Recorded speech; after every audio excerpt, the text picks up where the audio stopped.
আমাদের প্রত্যেকের জীবনের মান ধীরে ধীরে উন্নত হচ্ছে, কিন্তু উন্নত জীবনযাত্রার পাশাপাশি বেশ কিছু শারীরিক সমস্যাও কিন্তু আমাদেরকে সমস্যায় ফেলছে। আর তার মধ্যে যেমন কোলেস্টেরলের বৃদ্ধি, কিংবা শরীরে ব্যথা, ডায়াবেটিস, কিংবা নার্ভের সমস্যা, ধীরে ধীরে ক্যান্সারের সমস্যা। আর এই সমস্যাগুলো আমাদের বড় স্বাস্থ্য সমস্যা হিসাবে দাঁড়িয়েছে। আজ এই ভিডিওতে এমন একটি সাধারণ খাদ্যের বিষয়ে আলোচনা করব যার দাম একেবারেই কম, কিন্তু যার গুণ শুনলে আপনারা অবাক হবেন।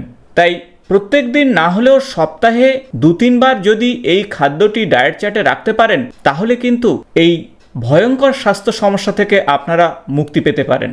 নমস্কার বন্ধুরা, আমি ডক্টর সুব্রত হালদার, আর আপনারা দেখছেন আপনাদেরই প্রিয় চ্যানেল সুব্রত হেলথ। চ্যানেলে নতুন হলে চ্যানেলটি অবশ্যই সাবস্ক্রাইব করে দেবেন, পাশে থাকা বেল বটনটি প্রেস করবেন। ভিডিও ভালো লাগলে বন্ধুদের সঙ্গে অবশ্যই শেয়ার করবেন। আজ এই ভিডিওতে আপনাদের সঙ্গে শেয়ার করব একেবারে খুব সাধারণ দামের একটি খাদ্যবস্তু, আর তা হলো সাদা তিল। ইংরেজিতে যাকে বলা হয় sesame seeds, white sesame seed. সিসেমাম ইন্ডিকাম এই নামে সারা পৃথিবী চেনে এই বীজটি। যদিও এই বীজটি খোসাসহ বিভিন্ন রঙে পাওয়া যায়, যেমন সাদা, কালো বা হলুদ বর্ণের। তবে আজ এই ভিডিওতে আপনাদের সঙ্গে আলোচনা করব সাদা তিলের স্বাস্থ্য উপকারিতার বিষয়ে। তিল সাধারণত আপনারা জানেন একটি তৈলবীজ, আর এই তৈলবীজটি যদি আপনারা খাদ্যের সঙ্গে ব্যবহার করেন, একদিকে যেমন এর পুষ্টি গুণ পাবেন, অন্যদিকে এর ইউনিক ফ্লেভার আপনার খাদ্যের সৌন্দর্যকে অনেক গুণ বৃদ্ধি করবে।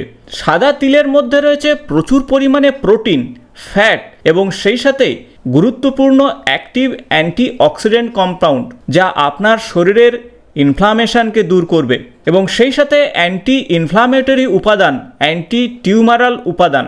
আর এ সব কিছুই কিন্তু আপনার শরীরকে রাখবে সুস্থ। তাই সাদা তিল আপনার লিভার, কিডনি, কার্ডিওভাস্কুলার সিস্টেমকে অবশ্যই বুস্ট আপ করবে। প্রথমে আসবো সাদা তিলের মধ্যে থাকা গুরুত্বপূর্ণ ফাইবার। আপনারা প্রত্যেক দিন 2 থেকে 3 টেবিল স্পুন সাদা তিল অবশ্যই ডায়েট চার্টে রাখতে পারেন। অর্থাৎ 25 থেকে 30 গ্রাম সাদা তিল আপনার শরীরের জন্য যথেষ্ট ভালো, আর এমনটাই গবেষণা বলছে। আর যার মধ্যে থেকে আপনারা পাবেন 3.2 গ্রাম ফাইবার। উচ্চ ফাইবার আপনার শরীরের স্বাস্থ্যকে ঠিক রাখবে, মেটাবলিক ডিসঅর্ডারকে অনেকটাই কমিয়ে ফেলবে। আপনার ক্রনিক ডিসঅর্ডার থেকে আপনি মুক্তি পাবেন, কার্ডিওভাস্কুলার ডিজিজ, সেই সাথে টাইপ 2 ডায়াবেটিস, অটো ইমিউনো ডিসঅর্ডারের মতন সমস্যা দূর হবে। ক্যান্সারের মতো দুরারোগ্য ব্যাধি অনেকটাই রোধ হতে পারে এই সাদা তিলে, কারণ এর মধ্যে থাকা ডায়েটারি ফাইবার আপনার শরীরে সামগ্রিক শক্তিকে বৃদ্ধি করবে, সেই সাথে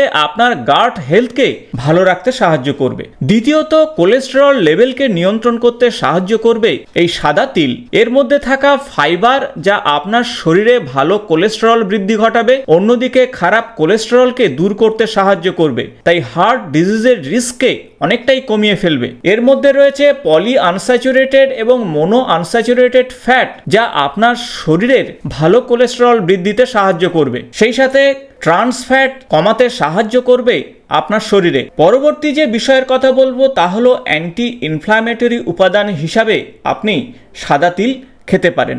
গবেষণায় দেখা গেছে যে সাদা তিলের মধ্যে অ্যান্টি ইনফ্ল্যামেটরি উপাদান রয়েছে, তাই শরীরের ব্যথা, বেদনা এগুলো ধীরে ধীরে কমবে।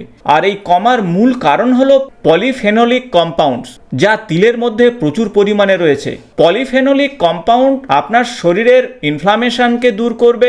যাদের রিউম্যাটিক আর্থ্রাইটিস রয়েছে, সেই আর্থ্রাইটিসের ব্যথা অনেকটাই কমবে। তাই একদিকে কার্ডিওভাস্কুলার ডিজিজ, ডায়াবেটিস এবং কিডনির মতন সমস্যা এবং অটো ইমিউনো ডিজিজ কমাতে এবং নিউরো ডিজেনারেটিভ ডিসঅর্ডার কমাতে অবশ্যই ডায়েট চার্টে আপনারা সাদা তিল রাখুন।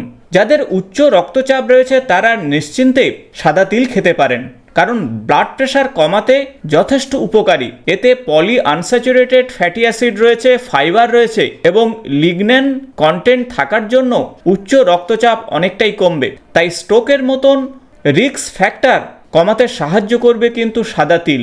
সাদা তিলে রয়েছে প্রচুর পরিমাণে ম্যাগনেসিয়াম, আর এই ম্যাগনেসিয়াম ব্লাড প্রেশার নিয়ন্ত্রণে সাহায্য করবে। অন্তত 1 থেকে 1.5 টেবিল স্পুন সাদা তিল আপনারা ডায়েট চার্টে রাখলে সেখান থেকে প্রায় 31 থেকে 35 মিলিগ্রাম পর্যন্ত ম্যাগনেসিয়াম পেতে পারেন। যারা ব্লাড সুগারে ভুগছেন তারা ভাবছেন সাদা তিল খাবেন কিনা, সেক্ষেত্রে বলবো সাদা তিলের মধ্যে থাকা হেলদি ফ্যাট আপনার সুগারকে নিয়ন্ত্রণ করতে সাহায্য করবে। তাই ডায়েট চার্টে 2 থেকে 3 টেবিল স্পুন সাদা তিল রাখতেই পারেন এবং সেখান থেকে বড়জোর আপনারা 6 গ্রাম মতন কার্বোহাইড্রেট পাবেন, কিন্তু 13 গ্রাম ফ্যাট এবং 5 গ্রাম প্রোটিন এখান থেকে পাবেন। সার্বিক দিক থেকে বলা যেতে পারে যে 6 গ্রাম কার্বোহাইড্রেট থাকার জন্য ব্লাড সুগার কিছুটা বাড়ালেও প্রোটিনের কন্টেন্ট থাকার জন্য এই সুগারকে নিউট্রাল করে দেবে।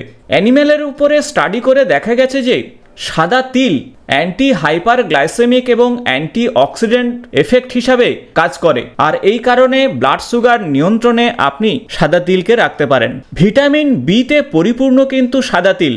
এর মধ্যে রয়েছে থায়ামিন, নিয়াসিন এবং ভিটামিন বি6, আর এগুলো আপনার শরীরের বায়োলজিক্যাল প্রসেসকে নিয়ন্ত্রণ করতে সাহায্য করবে। আপনার শরীরের মধ্যে বিভিন্ন এনজাইমের ব্যালেন্সকে নিয়ন্ত্রণ করবে, বায়োসিনথেসিস করতে সাহায্য করবে, বিশেষত আরএনএ এবং ডিএনএ। তাই 2 থেকে 3 টেবিল চামচ সাদা তিল আপনি ডায়েট চার্টে রাখতে পারেন এবং সেখান থেকে 0.213 মিলিগ্রাম থায়ামিন পাবেন, আর যা আপনার সেল গ্রোথ, ডেভেলপমেন্ট এবং ফাংশনকে নিয়ন্ত্রণ করতে সাহায্য করবে। মেটাবলিক এনার্জি পেতে সাদা তিলকে অবশ্যই ডায়েট চার্টে রাখুন। এছাড়া শরীরের প্রয়োজনীয় নিয়াসিনও এখান থেকে পাবেন। তাই যারা ভেজিটেরিয়ান তারা অবশ্যই নিশ্চিন্তে সাদা তিল খেতে পারেন। ক্যান্সার দূর করতে অবশ্যই সাদা তিলের গুরুত্ব অপরিসীম। যাদের ফ্যামিলি হিস্ট্রিতে ক্যান্সারের প্রবণতা রয়েছে তারা আগে থেকে ডায়েট চার্টে সাদা তিল রাখুন। সাদা তিল অ্যান্টিঅক্সিডেন্ট হিসাবে কাজ করে, অ্যান্টি মিউটেজেনিক, অ্যান্টি ইনফ্লামেটরি উপাদান হিসাবেও কাজ করে। ক্রোমো প্রিভেন্টিভ প্রপার্টিস রয়েছে সাদা তিলের মধ্যে। অক্সিডেটিভ স্ট্রেসকে কমিয়ে আপনার শরীরে ক্যান্সারের প্রবণতাকে অনেকটাই কমিয়ে ফেলবে। তাই বলতে পারেন সারাদিনে আপনারা যদি 3 টেবিল চামচ সাদা তিল ডায়েট চার্টে রাখেন সেখান থেকে 155 ক্যালোরি আপনারা এনার্জি পাবেন। কিন্তু এত কিছু ভালো গুণের পাশাপাশি কিছু রিস্ক ফ্যাক্টরের বিষয়ে আপনাকে খেয়াল রাখতে হবে। সাধারণত সাদা তিল সেফটি একটি ফুড হিসাবে মনে করা হয়, কিন্তু অনেক সময় সাদা তিলে অ্যালার্জি হতে পারে। তাই যাদের অ্যালার্জির সমস্যা রয়েছে তারা বুঝে শুনে সাদা তিল খাবেন। যদি সাদা তিলে অ্যালার্জি থাকে একেবারেই খাবেন না, সেক্ষেত্রে আপনারা তিলের তেল ব্যবহার করতে পারেন। সেই সাথে আপনাদের বলবো যে অতিরিক্ত সাদা তিল খেলে আপনার শরীরে ফ্যাটের ব্যালেন্স কিন্তু নষ্ট হতে পারে, হার্ট ডিজিজের রিস্ক অনেকটা বেড়ে যেতে পারে। তাই আপনার শরীরের বিভিন্ন প্যারামিটার অনুযায়ী কতটা পরিমাণ সাদা তিল খাওয়া উচিত তা অবশ্যই আপনার ডাক্তারবাবুর সঙ্গে পরামর্শ করে তবেই খাবেন। আগেই বলেছি যে বিভিন্ন জাতের তিল আপনারা পাবেন, সেক্ষেত্রে সাদা তিল খেতে পারেন অথবা ব্রাউন, ব্ল্যাক বা রেড বা ইয়েলো কালারের তিলও আপনারা খেতে পারেন। সরাসরি রান্নার সঙ্গে মিশিয়ে খেতে পারেন, রুটির সঙ্গে কিংবা স্যালাডের সঙ্গেও মিশিয়ে আপনারা খেতে পারেন। কাঁচা সাদা তিল খেলেও কোনো সমস্যা নেই। সাদা তিল আপনারা রেফ্রিজারেটরে রেখে দীর্ঘদিন খেতে পারেন, তবে খাওয়ার আগে আপনারা নর্মাল টেম্পারেচারে এনে তারপরেই খাবেন। আশা করব ভিডিওটি ইনফরমেটিভ হয়েছে। ভালো লাগলে বন্ধুদের সঙ্গে শেয়ার করবেন। আগামী নতুন কোনো স্বাস্থ্য সংক্রান্ত ভিডিওতে আপনাদের সঙ্গে দেখা হবে। আজ এই পর্যন্ত, নমস্কার।